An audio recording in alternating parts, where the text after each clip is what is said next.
Hey everyone, how you doing? Thursday afternoon. I hope everyone is doing good wherever you are in the world.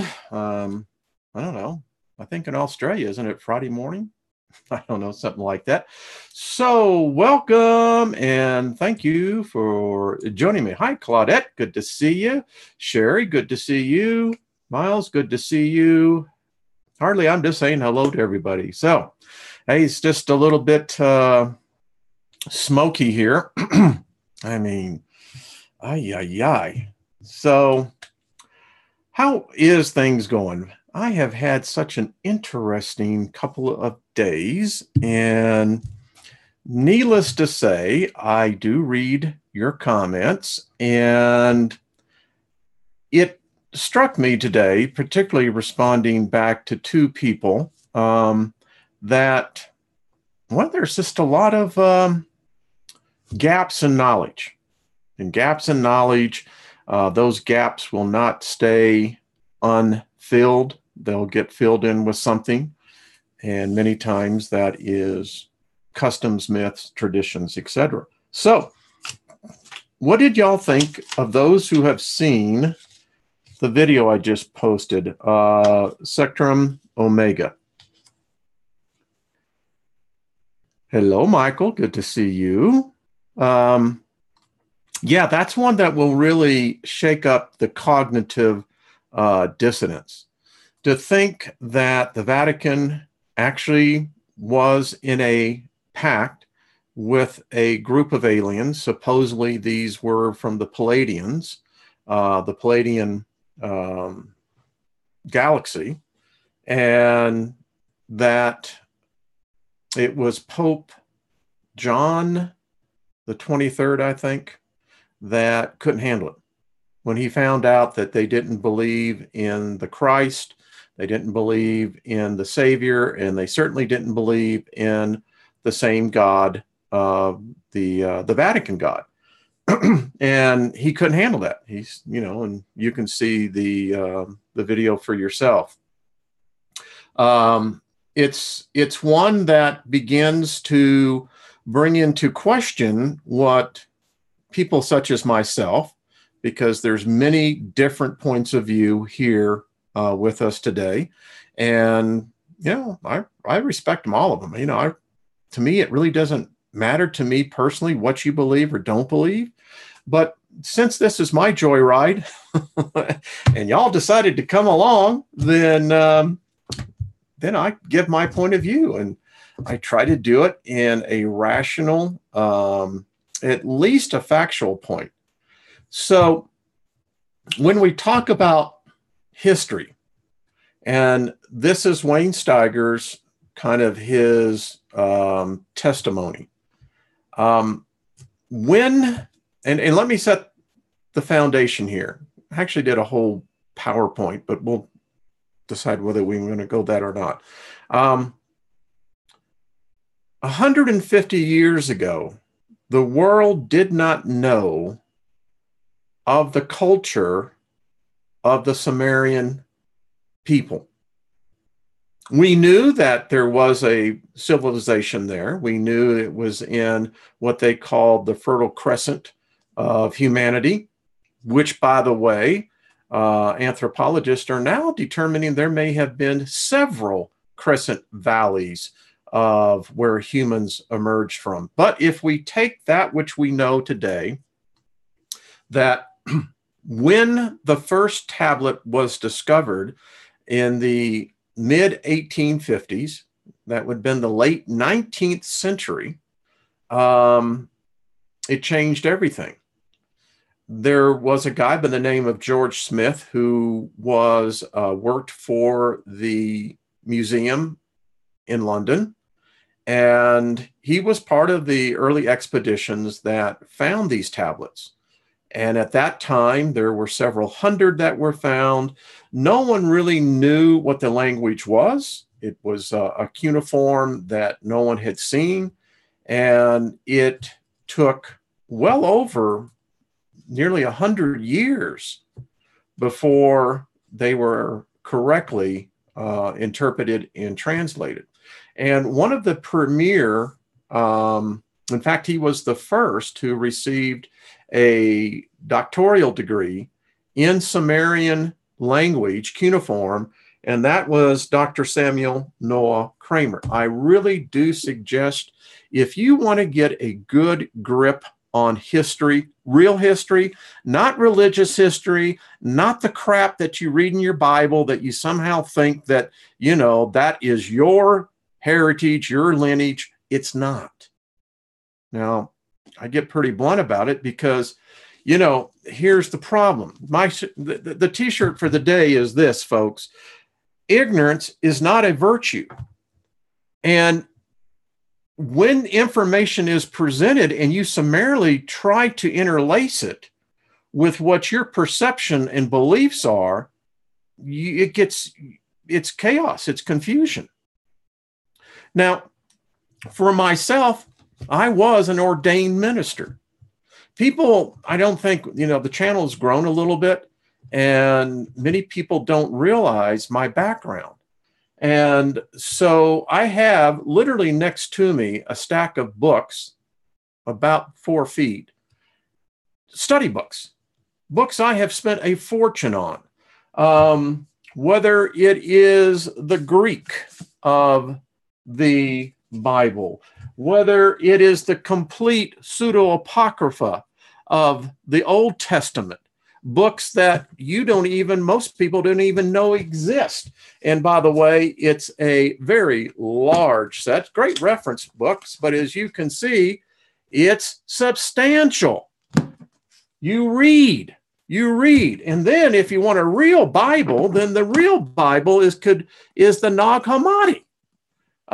It's just the way it is, folks. And if you want to get real technical about your language, well, you can get such Bibles as the Sefer that claims to have gone back and made over 9,000 critical corrections of the translators. And that's just a small, well, Michael, that's good. If you don't have patience for books, that's fine.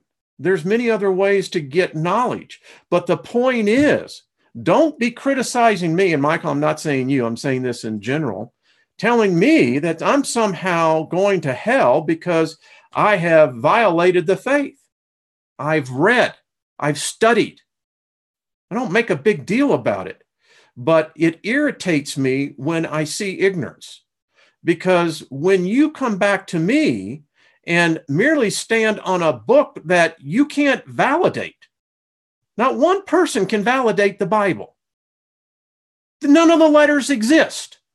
None. Rumored to supposedly exist, maybe within the Vatican, but the fact of the matter is none exist. If you were to go into a court of law in the United States, you could not prove that that Bible is anything other than a religious belief. It's not a historical book. If anything, it is literally a literary work. That's what it is. And that's the problem when you adopt a people's culture and begin to try to integrate it into your own. And then, getting back to the Sumerians, when this man right here broke the cuneiform, the Rosetta Stone, so to speak, it became very obvious something was wrong with the world's religions. These people date back 6,500 years ago. Now, this is not dogma. This is not theology. This is history. We've got the physical tablets. We know who these people are.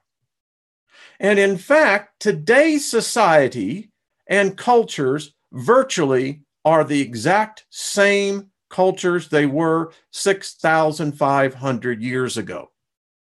Now, if we have it in writing of what these people believed, what these people wrote, what these people influenced humanity on, then you cannot.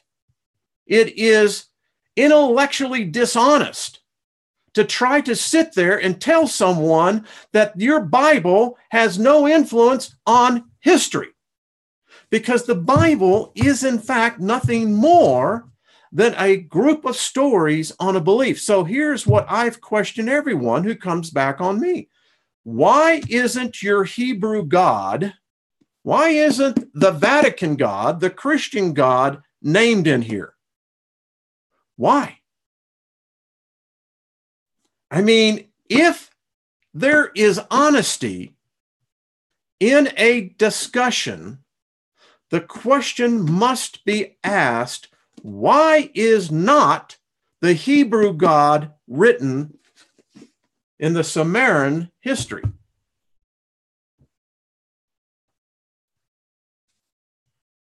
I'll expand it out. Why isn't the Muslim God written in there? Why isn't the Hindu God written in there? Why isn't any of the known world's gods written in the Sumerian pantheon? I mean, if we're going to be honest about this, you have to trace everything back. And if you make definitive statements of belief by saying, well, this God exists and is the only true God, what is your proof? And if all you have is your religious book, you have no proof at all. I mean, I'll just be blunt. You have no proof. Now, you can give the esoteric view that God is all around us and that you can see his marvelous creation. It's not a he. It's not a gender. And so when you look at the Sumerians first, in fact, let's just pull that up.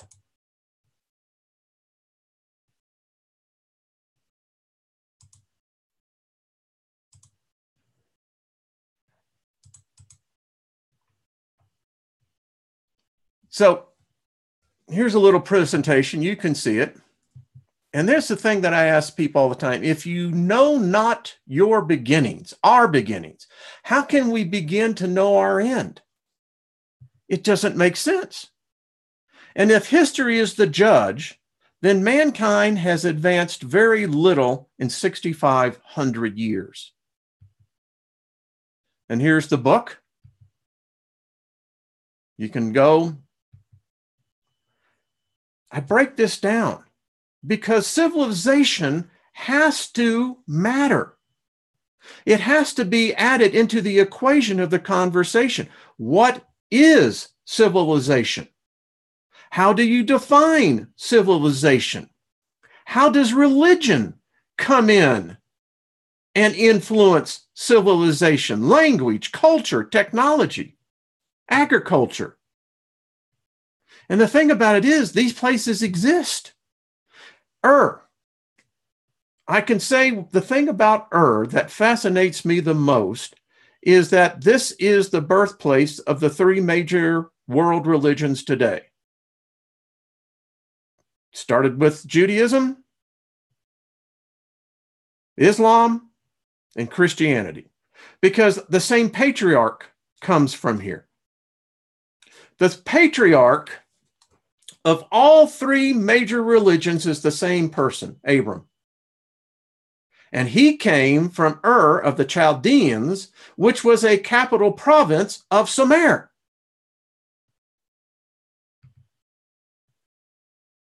This is replete in the Old Testament. You know, the one thing I always found it odd about the book of Zechariah, how it talked about the flying scroll that came from, and you have to get the word in there, Shinar, and Shinar is the translated Sumer. They had flying ships, folks. Now, you go into Zechariah and read it for yourself. 6,000 years old. There was no Moses, no Abraham, no nothing.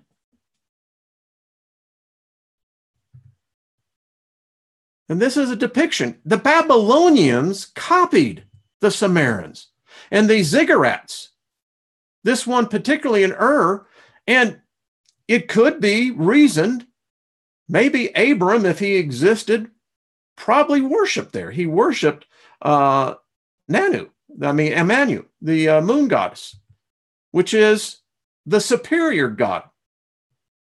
And this is what changed history. As I wrote in the description here, this is what modern religion hates the most.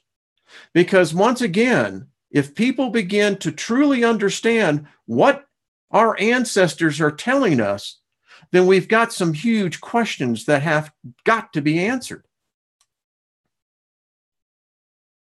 And the cuneiform, once you begin to learn it, as I said, you begin to see certain symbols. And if you study enough, you can begin to actually see what these people were writing. So here's the problem.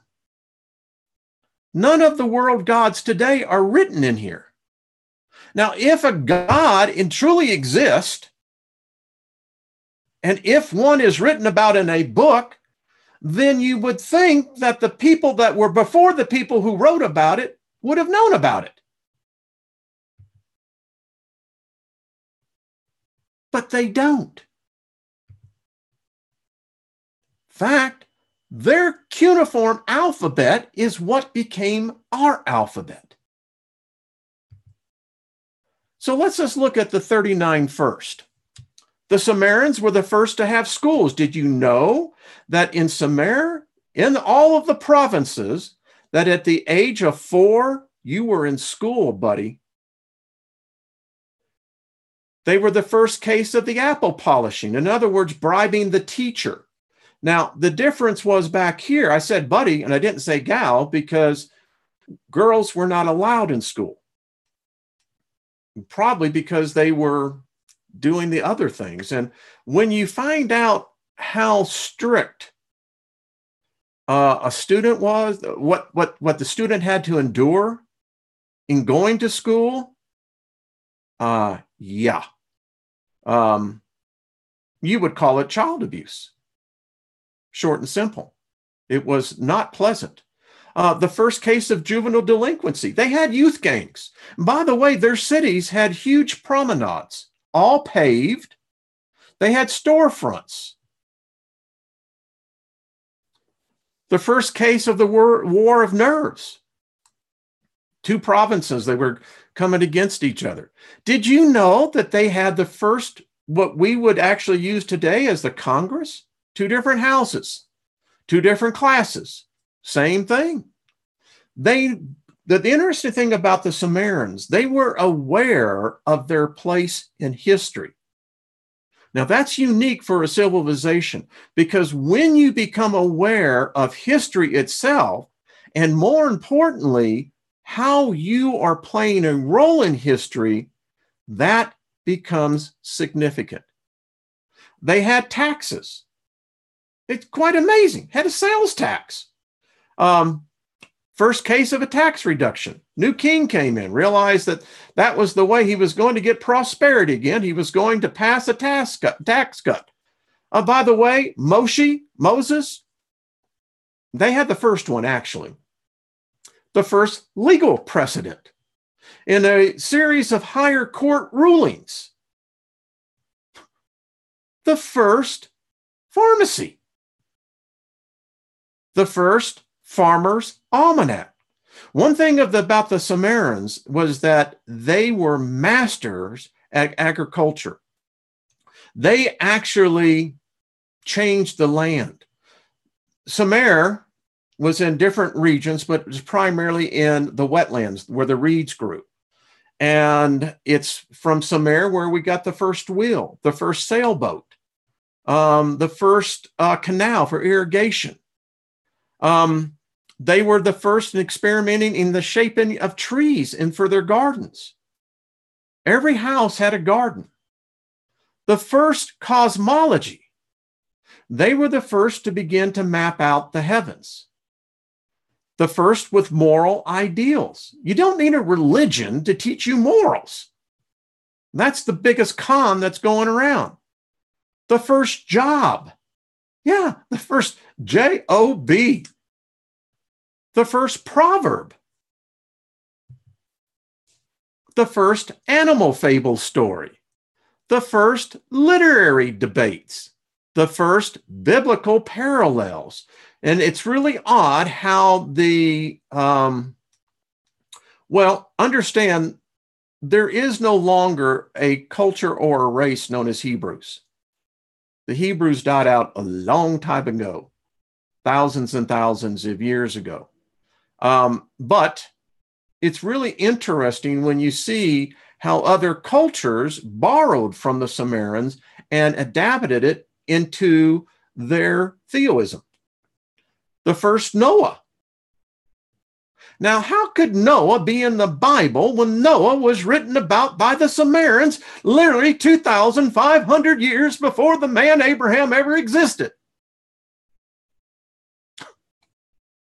Seriously? The first tale of resurrection. Oh, I'm sorry, Wayne, I got to leave. You're violating my principles of faith. What do you mean trying to say that there was another story of a virgin birth of a man who was going to become God and was murdered for the people's sins and was resurrected? The first St. George, first dragon slayer. The first case of literary borrowing. We call it plagiarism. Man's first heroic age, great tales. The first love song. The first library catalog. The first liturgies. The first messiahs.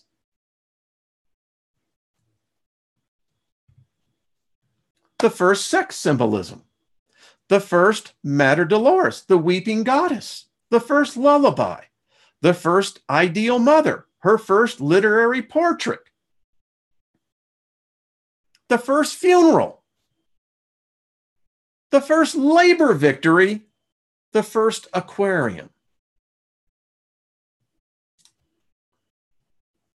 I seriously don't know how you can ignore this and yet try to stand on a book that they didn't even have the story to begin with.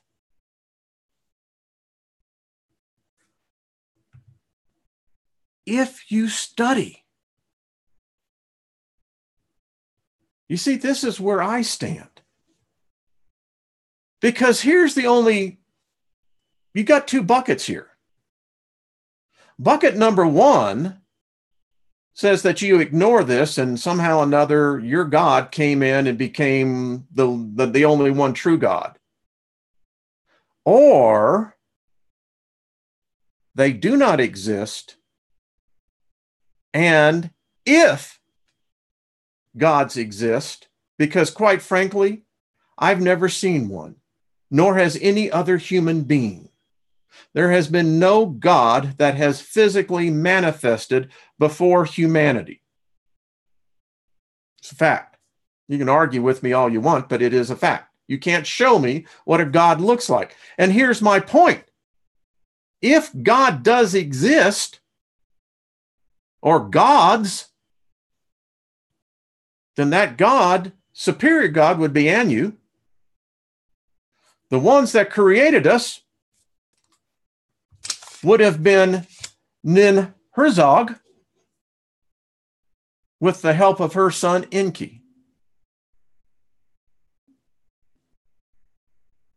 So you can interpret it in your Genesis story, Genesis 10, where Abram comes into the scene, that it was Enki who manifested before Abraham, and Enki has assumed the identity of the Hebrew God. Thus, that makes the God today that most of the world in Christianity is worshiping is Enki. Most of the Muslims, most all. Hindus.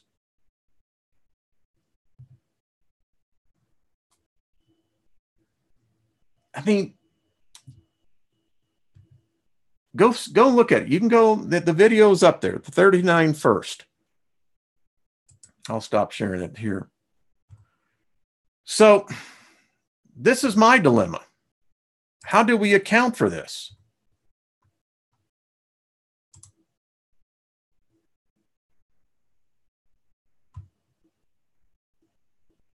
I mean, I'm not an ignorant man. And that's why, until someone can adequately explain to me why the Christian God that I believed in for nearly 50 years was never written about when supposedly the garden story started.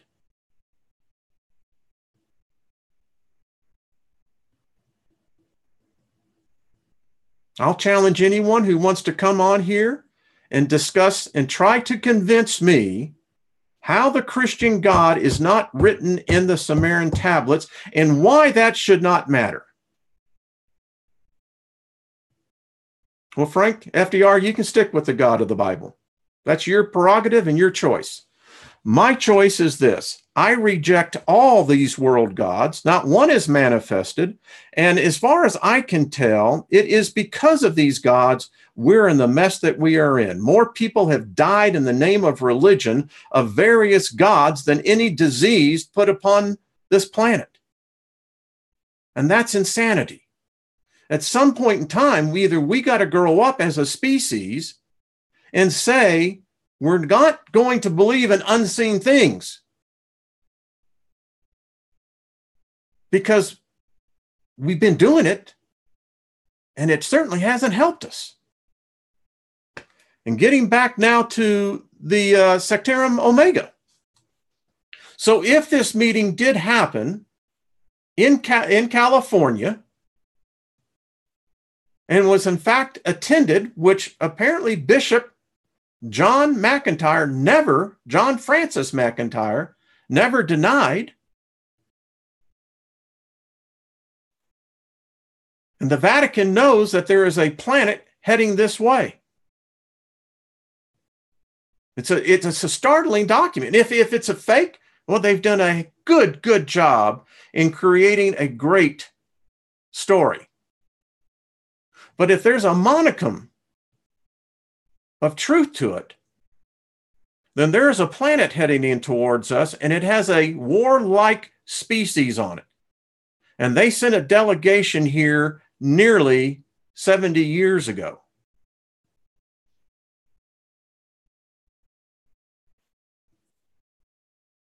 And as I said in the video, when Eisenhower realized that he had been basically conned and was not going to go through with this was when Washington, D.C. came under attack.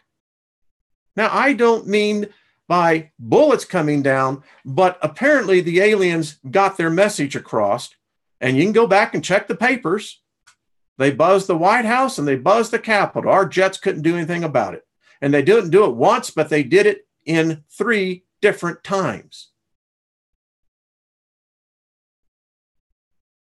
So at some point in time, cognitive connection has to come together. If these gods exist, if this God of the Bible exists, then he is definitely AWOL.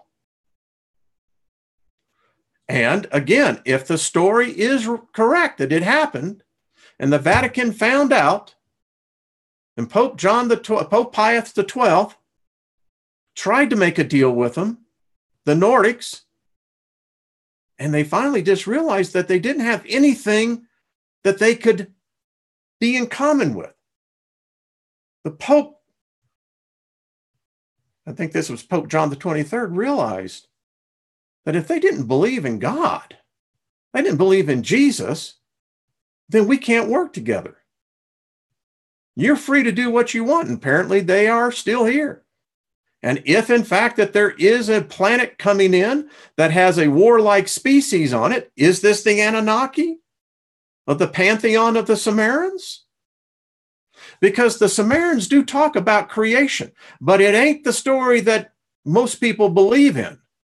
If you read the books and you read their poetry, in which most of the pantheon of their polytheism, of their beliefs, then we were created in what they called the creating chamber. in which Nin-Hut-sag and Enyel experimented with many different types of us. Some worked, some didn't. Could it be that that's where the allegory in the Genesis story between 1 and 2 about people that were created on the sixth day that had no sin? You see, that's the thing that people, I did the other one, 2 creations, 2 worlds. And listen, I went to Bible school. I know what the standard line is, but it doesn't make sense. 1 and 2 doesn't make sense. You know why it doesn't make sense? Because the Hebrews didn't write it. No. Again, I'll show you where the Hebrews got their story. Right there. The Chaldean account of Genesis. Now, George Smith, he was one of the earlier pioneers in really deciphering the ancient cuneiform from Mesopotamia. And lo and behold, he came across this story. I'm trying to pull it down. That, well, quite frankly, had a lot of explaining to do. Now, he was a Protestant Christian. As you can see, October 26, 1875. But what he could not quite get over, for instance, the cosmology of Berosus, the discovery of the cuneiform inscriptions, the story of the deluge, everything was written by these people that predated the Hebrews again, 1,000 years. I don't know.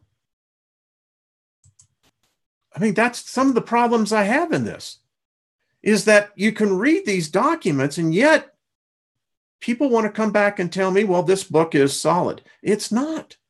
Listen, I wrote this to Jeff. Yesterday morning, I woke up at 4 o'clock. I was awakened at 4 o'clock. There was a thought waiting for me. And this thought came to me. Jacob I loved, Esau I hated. How can a God that is supposed to be a God of love hate? You go into Exodus 16, you will read, and the Lord God sought Moses to kill him. That's murder. If any one of us attempted to go and kill another person, you would be sent to prison. So, explain to me how you rationalize this. But it makes sense on one hand, because it has the exact personality and characteristics of another more ancient God. That is a God of wrath, a God of judgment.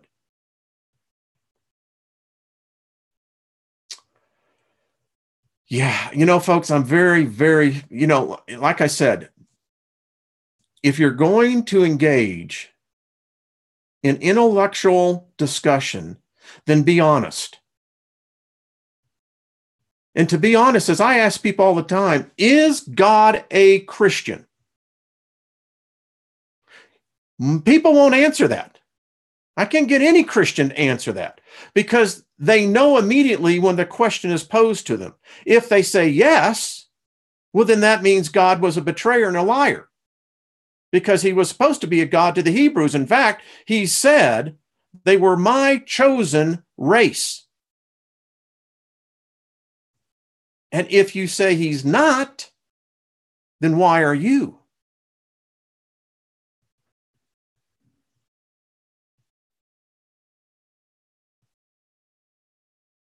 No, I am honest, Nin-Hut-sag. I'll just be quiet. It's time to stop playing games. Now, if you want to pursue a life in that's fine. But I question, why are you on my channel then? Now, the reason why you're here is because you don't have the answers. In fact, the Pew Religious Study did a Pew survey, And we're called the nuns, N-O-N-E-S. And by the way, there are millions of us being added each month. Us nuns, we left because we knew the religion didn't have the answers, particularly our religion, Christianity. And the number one reason cited for the nuns leaving the Christian religion was because the Christian book did not have the answers.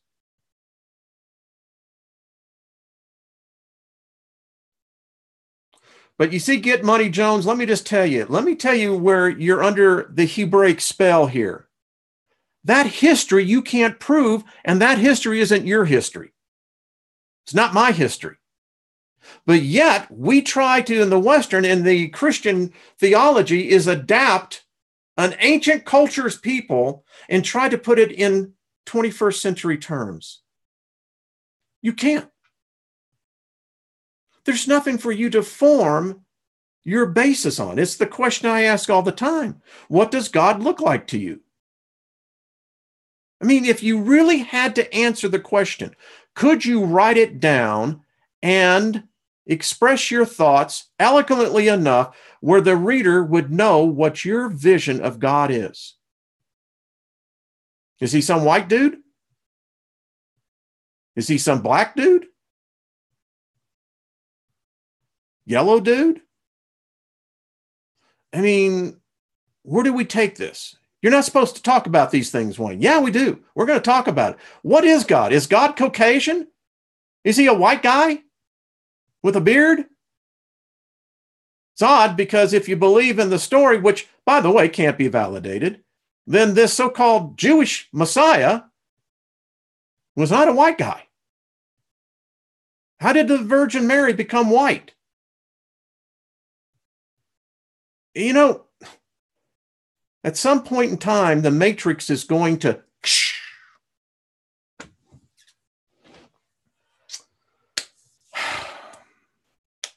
Yeah. You know, and I studied.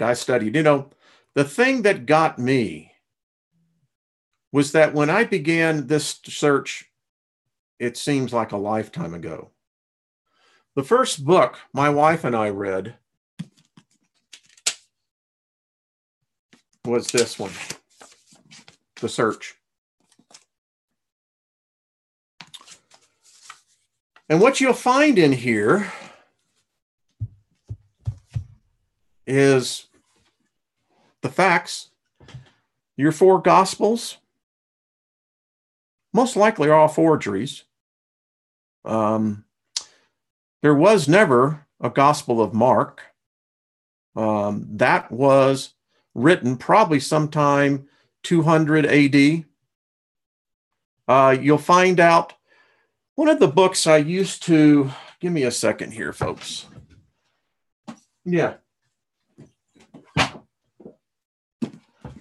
One of the books that I used when I was a devout Christian and spent extensive study on because it was, well, ambiguous in the nature of it. I loved what the word said, but it was trying to pin down who wrote the thing. Now, I've used this for a textbook for many, many years. Andrew Murray's The Holiest of All. Great expedition, verse by verse, on the book of Hebrews. And the reason why they had to put the book of Hebrews into the Christian Bible was that the book of Hebrews was going to be Lucy. You know, the missing link. Because the two couldn't jive. You couldn't have a religion that was Judaism and that somehow God was wrong, and so he changed teams, and somehow or another make this all make sense, you know, because the Old Testament belonged to the Jews. It didn't belong to the Gentiles. We have no right to it legally, ethically, or morally. And this book always fascinated me because it allowed me to try to get a perspective. And Andrew Murray, if you know who he was a remarkable man. So I've been on this road. And, one of the things in Hebrew, which was such a contrarian, there was a time I almost married a woman who was Jewish. And I was diligent that I was going to convert. And the rabbi told me, Rabbi Fuchs, he said, Wayne, do the Jewish people a favor. Don't. Because that's how staunch I was in my beliefs. By God, you were going to hell if you didn't believe in the blood of Jesus Christ. You know what? Here's the mind coitus, folks. It's human sacrifice any way you look at it. And I had someone write me today, say, oh, no, it wasn't human sacrifice. It was God. Well, then it's a fraud. Because, see, God is an ET. And the story goes, if that wasn't a human, that was an alien, then we got problems here in Houston. But to continue on, as you began to look at this, and I'm saying, well, this doesn't make any sense. How can we desecrate a rich culture? And I'm not saying that the Jews or the Hebrews or the children of Israel or the Israelites, and I actually gave you the proper way. It's been, like I said, there are no Hebrews. They don't exist anymore. Technically, God doesn't have to honor that covenant if you're a legalist and if you really get into the Old Testament. But anyway, so how do we deal with that? It's difficult. And then how do you deal with the fact that if you look at all the mid-Dark Ages, all the 15th, 12th, 16th centuries, all the paintings that you see of the Christ and of the Madonna, they're spaceships. How do you explain that? How do we explain these artists of the 12th, 13th, 14th, 15th centuries, when they would paint their religious interpretations, vision, whatever, they all have spaceships in them? And how do you deal in the Vatican when you see the picture of the Christ and God, and yet the world that they're looking at looks awfully suspicious like a satellite? Then you have the Vatican, who actually meets the real aliens and runs like hell the other direction.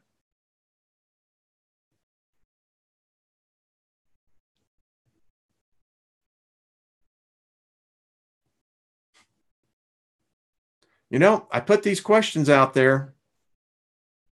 And my thing is, if you can't answer the question without having to go back to your book, is that your holy book's the only thing that you got to rely on? That's pretty weak evidence. Now, I do believe in the infinite being. I believe the infinite being exists, and it is above any concept of a man-made God. In fact, God is a concept of the infinite being. And if you read other books, like this Hum Daddy, this is a most fascinating book.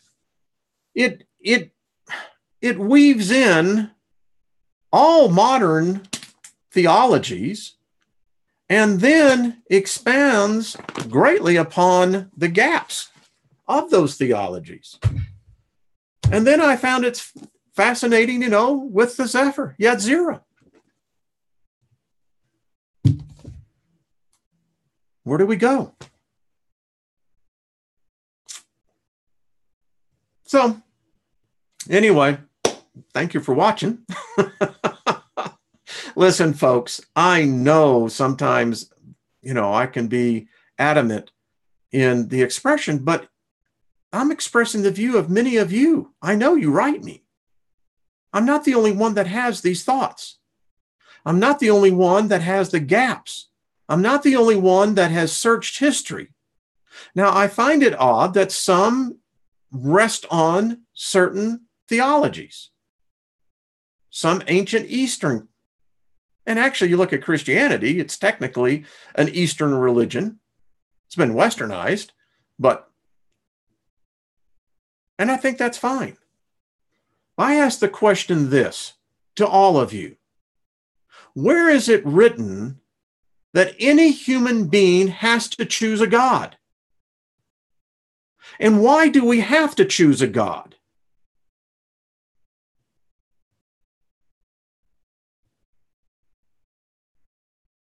Answer me that. Where is it? Why do we have to choose a God? You know, I think it's the epitome of bigotry when someone says, "Oh, I serve the one true God." Because what you're saying is that the rest of the population of this world are morons, that they can't figure it out, and the God that they believe in is wrong. Really? I can't accept that.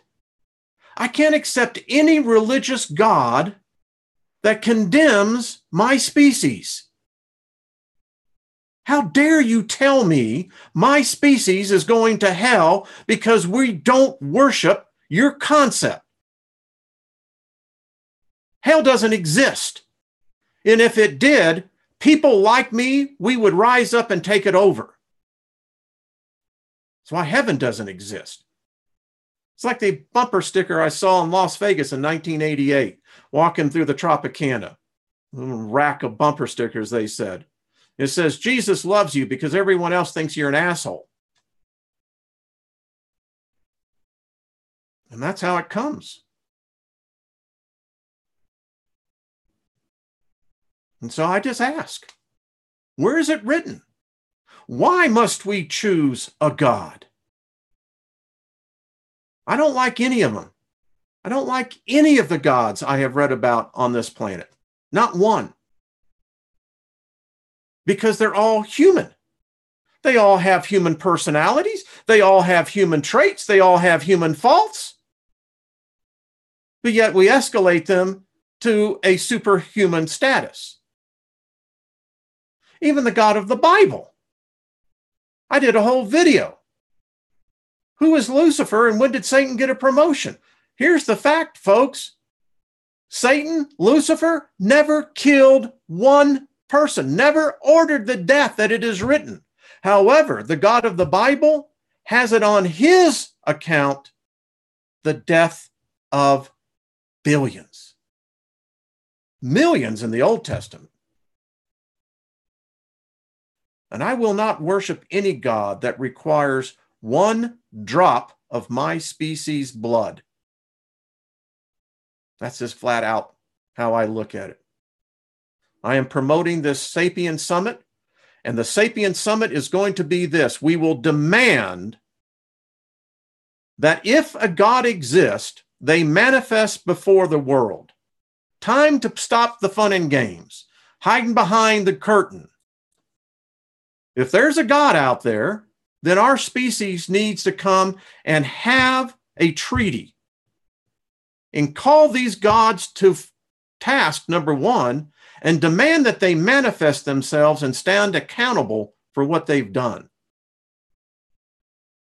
Now, the day that our species unites under that banner, I dare say that this matrix comes to an end.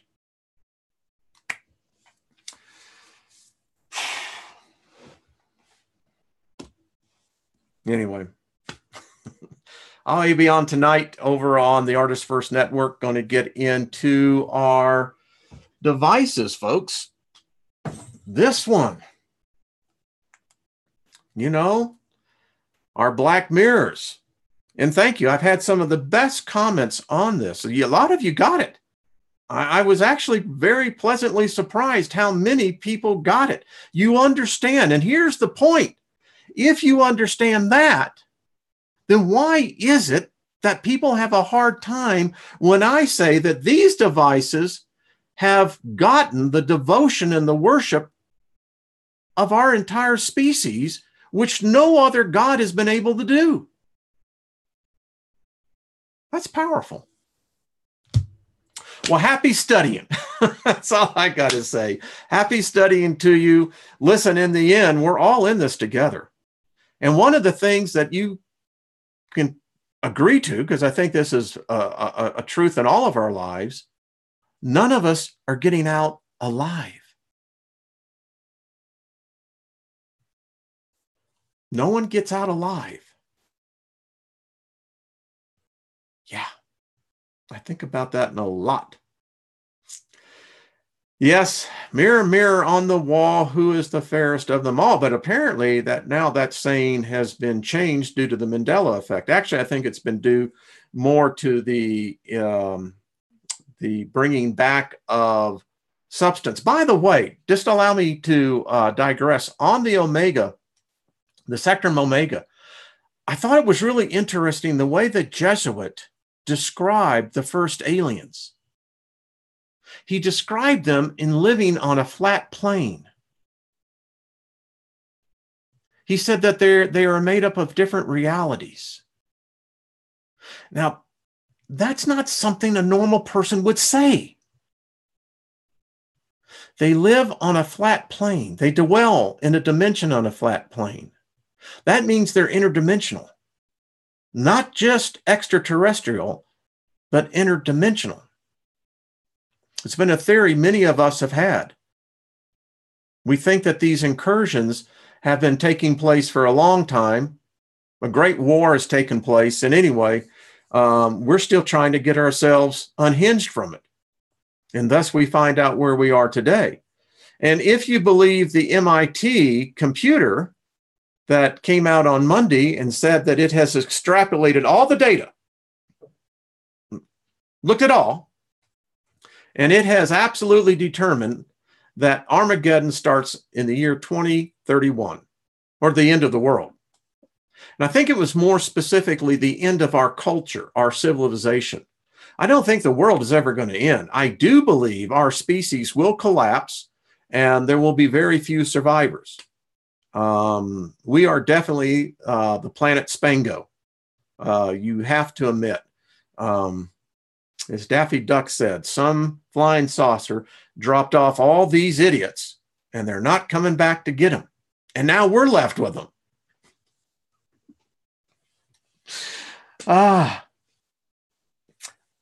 Cheesesteak, you're right. You know, I thank you for bringing up the wavelength. When you think about this phone and the wavelength that it produces, that's another interesting effect. And don't tell me, you know, when you look at this, so here's how I look at this. You have to consider everything.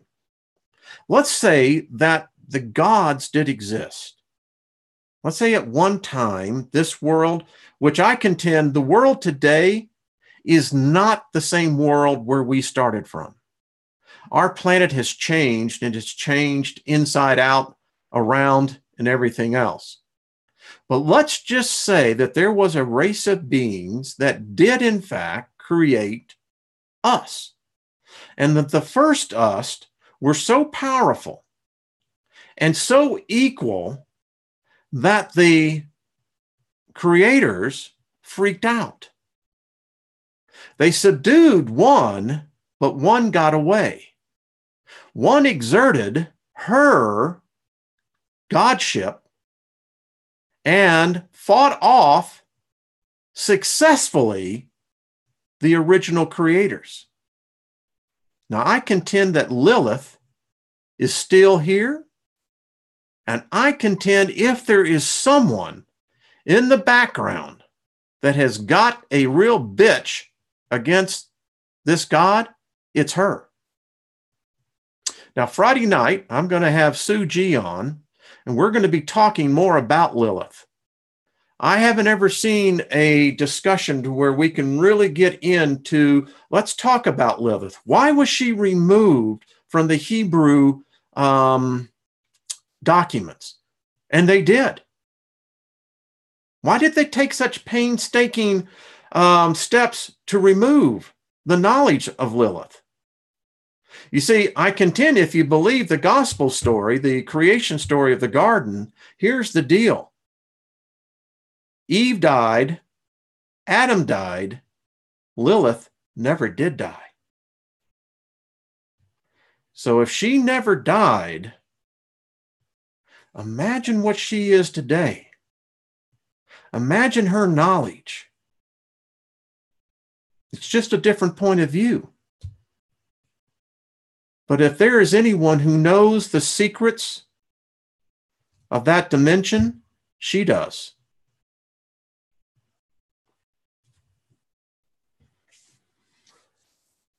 So, I don't know. Is that just another myth? Another legend? Maybe. But I think we'd be wise to consider all possibilities. Because I agree with what one person just said. It was the first deception. Somewhere the deception started, granted. But I think it has progressed so far, and it has become an entity of itself. I think that there is, in fact, a God known as deception. Is it Lilith? Here's a point of view. I had one woman write to me over in Romania. She wrote to me about Lilith. And she said, stop and consider. She had the same knowledge as the world's God. And she defeated him. He couldn't subdue her. That would make, in my opinion, a very powerful enemy. A very powerful enemy. And I don't know about this Yahweh. I don't know about the Elohim. But if Lilith exists, she is the one that scares them the most.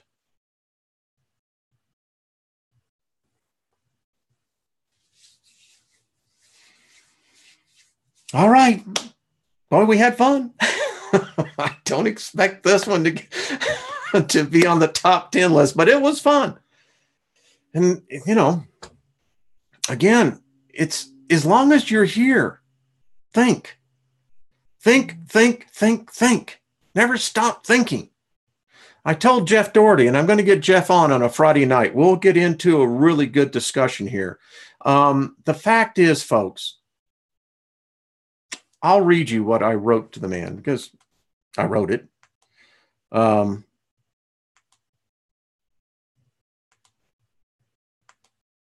Well, he says that. And of course, as I went to reach for my phone, of course, look at this. Okay, here we go. All right, just think about this, folks. Remember when I talked about Jacob I loved, Esau I hated?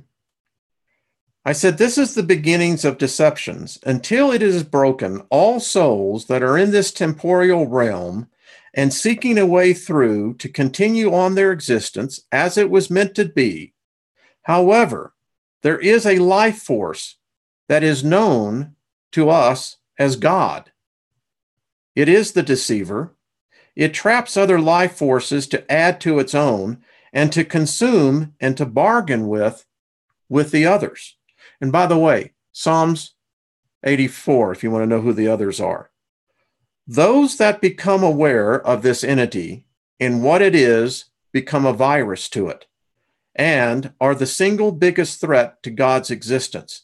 They must be expelled from God's presence, and thus he sets them free, never to allow them to return. It is required that a spirit go through this realm of physical and spiritual existence, and it is controlled by what man has called God. This entity collects spirits the way the reality is constructed. It is never revealed who God is, but before one can be able to leave this temporal realm behind, the individual spirit must learn this sadly. All too many fall prey and actually by their own free will decide to stay and worship what we call God. The trap door is at the transition, for it is at the transition of death when the moment that what happens to the spirit is at that moment by what happens to the spirit will determine if that spirit moves on to the next plane or becomes trapped in this one.